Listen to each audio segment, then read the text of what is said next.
रूपम कृपालमगम बोधदाता सुबुद्धिनिधि विशालम क्षमाशील अति धीर गंभीर ज्ञानम धर्म कील दृढ़ थीर समधीर ध्यानम जगत त्राणकारी आधारी उदारम भगत प्राण रूपम दया गुण अपारम नमो सद्गुरु ज्ञान दाता सुस्वामी नमामि नमामि नमामि नमामि। बोलिए प्रेम से श्री सद्गुरु महाराज की जय। संत कबीर साहब कहते हैं, राम नाम के एक रति पाप के कोटि पहाड़, जैसे चिनगी आग की पड़ी पुरानी घास। पुरानी घास पर थोड़ा सा आग का चिंगारी रख दीजिए, क्या होगा? घास क्या होगा? जल जाएगा।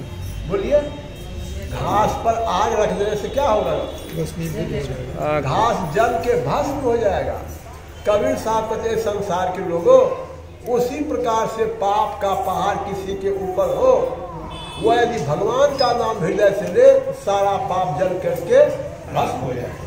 ये क्या करना चाहिए? जय जयकार श्रद्धा प्रेम से और हृदय से करना चाहिए। इसे अनुरोध है, श्रद्धा से और हृदय से जय जयकार करने की कृपा करेंगे। बोलिए प्रेम से श्री सद्गुरु महाराज की जय। अभी आप लोगों को सुनाया गया कि निसंतान को संतान देने वाले,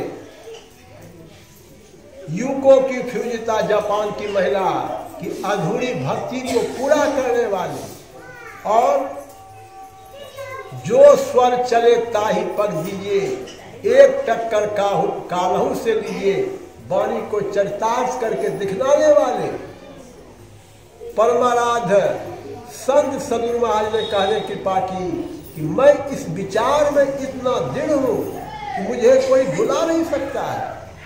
जो कोई मेरे द्वारा रचित पुस्तक को पढ़ेंगे वे भी दृढ़ होंगे, ऐसा मेरा विश्वास है।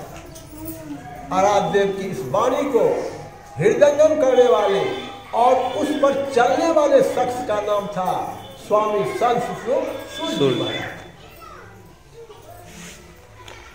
पूज्यपाद बाबा कुप्पा घाट में संत बिना हजार लिखित गीता प्रवचन पुस्तक पढ़ रहे थे। उसमें उन्होंने पढ़ा कि मैं सदा गीता के वातावरण रहा करता हूं। उसी समय आराध्य वहां पहुंच जाते हैं। बाबा ने वह पंक्ति गुरु महाराज दिखलाई और कहा, हजूर देखिए भावे जी क्या लिखते हैं। यदि हजूर मैं आपकी लिखित पुस्तक को पढ़ूं कि वह आपका वातावरण नहीं होगा। आराध्य देव ने कहने कृपा की, अवश्य होगा। इसलिए आप लोगों की सेवा में मैं आराध्य देव का एक छोटा सा उपदेश और आशीर्वचन रखने जा रहा हूं। आप लोग श्रद्धा प्रेम से श्रवण करने की कृपा करेंगे। बोलिए प्रेम से श्री सद्गुरु महाराज की जय। महर्षि में ये अनुभव प्रकाश से परमाराध्य संत सद्गुरु महाराज का आशीर्वचन और प्रवचन। शीर्षक है, संत मत का उपदेश छोटा सा है। बंदो गुरुपद कंज कृपा सिंधु नर रूप हरि, महामोहतम पुंज जास वचन रवि करनी कर। प्यारे लोगों, सब सत्संगीगण को चाहिए जैसे किसी एक सुयोग्य राजा की छत्र छाया में रहकर प्रजा आराम से रहती है, इसी तरह इस संत मत के ज्ञान रूपी छत्र छाया में रहते हुए आप सब लोग शांति प्राप्त करें और बराबर सत्संग करें तथा खुशी से। कैसे रहे? खुशी से रहे, बराबर सत्संग करते रहे। सत्संग नहीं करेंगे तो क्या होगा? दुख होगा। खुशी से नहीं रहे। ये बात नहीं है, ये यथार्थ है। आप लोग सुने होंगे विश्व प्रसिद्ध गायिका लता मंगेशकर। सुने नाम आप लोग लता मंगेशकर का? विश्व प्रसिद्ध गायिका थी। जब वह जीवित थी, अमेरिका ने कहा था शरीर छूटने के बाद इसको हमको दे दीजिएगा, ताकि हम लोग जांच सके ऐसी कौन कला थी कि इनका स्वर इतना मीठा था। लेकिन भारत ने उसके इस प्रस्ताव को अस्वीकृत कर दिया। वह लता जी लिखती है कि इस संसार में मृत्यु से बढ़कर दूसरा कोई भी सत्य नहीं है। दुनिया की सबसे महंगी और ब्रांडेड कार मेरे गैरेज में खड़ी है, लेकिन आज वे मेरे किसी काम के नहीं है। एक समय था जब 5 स्टार स्टाइलिस्ट मेरे बालों को संवारने के लिए रोज आया करता था, लेकिन आज मेरे शरीर में एक भी बाल नहीं है।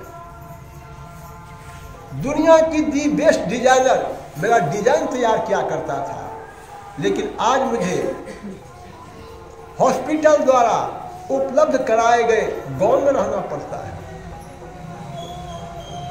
एक समय था जब दुनिया की दी बेस्ट फ्लाइट्स में यात्रा किया करती थी, लेकिन आज मुझे हॉस्पिटल के व्हील चेयर में इस लैब से उस लैब में ट्रांसफर किया जाता है।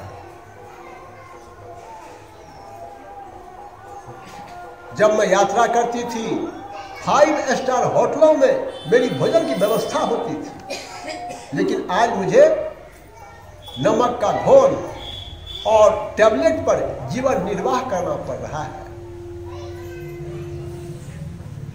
कुछ अपनों की दुआएं हैं जो मुझे जीवित रखे हुए हैं। धन के लिए किसी को बहुत तजरीह देने की आवश्यकता नहीं है। जितना शुभ हो उतना कर लो,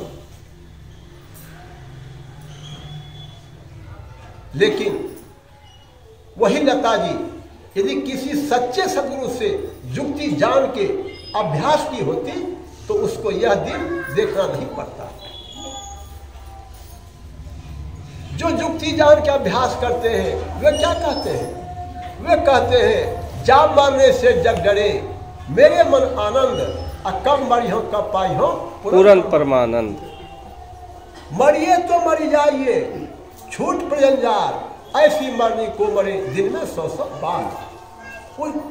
जिस क्रिया से यह अभ्यास या शक्ति मनुष्य में आती है उस क्रिया का नाम है ध्यानाभ्यास। ईश्वर की असीम अनुकंपा से वही अभ्यास यहाँ पर 3 दिनों के लिए आयोजित था, जिसका अभी अंतिम सत्र चल रहा है। और इसमें सौभाग्यशाली लोग गोता लगा करके अपने मनुष्य जीवन को सफल किए और समय का सदुपयोग किए। यह दृश्य, यह वातावरण करोड़ों अरबों रुपये खोजने के बाद भी आपको कल मिलने वाला नहीं है। इसलिए गोस्वामी जी ने कहा अवसर बीते मन पछताए। इसलिए गोस्वामी जी कहते हैं बड़े भाग मानुष तन पावा, भगवान राम ने कहा था। संत मत का उपदेश छोटा सा है, बहुत बड़ा नहीं है। वह उपदेश यही है ईश्वर की खोज अपने अंदर करो। काम करो अपने अंदर करो। बाहर में ईश्वर नहीं मिल सकते। जो ईश्वर की खोज के लिए बाहर संसार में दौड़ते हैं वे केवल हैरान होते हैं। संतों ने जो अंदर का भेद बताया है उसमें जप है और ध्यान है।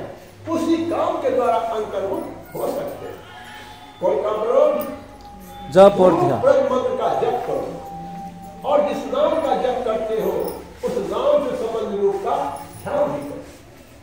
कैसे करो? तो पहले काम करते हुए करो और फिर काम छोड़ करके भी करो। दोनों तरह से अभ्यास करो। जो दोनों तरह से अभ्यास करते हैं उनका मन बहुत बिखरता नहीं, उनका मन सुनता है। और इसी का नाम है सुरत की संभाल का अभ्यास। परम संत हमारे दादा गुरु कौन? बाबा देवी साहब गुरु का नाम था। क्या नाम था? बाबा देवी तुलसी साहब। संत तुलसी साहब।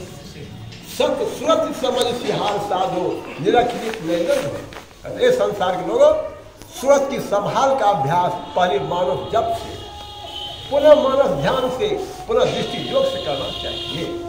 और इसी काम को करने परमात्मा ने अनमोल चोला मनुष्य का शरीर दिया है। जो ये काम नहीं करते हैं क्या होता है, सुनाया गया भगवान राम के उपदेश में, सो परत दुख पावई, उसको दुख होगा और सिर धुन धुनी पछता, आपको सिर धुन धुन के पछताना पड़ेगा, लेकिन पछताने से भी अब वह मिलने वाला नहीं।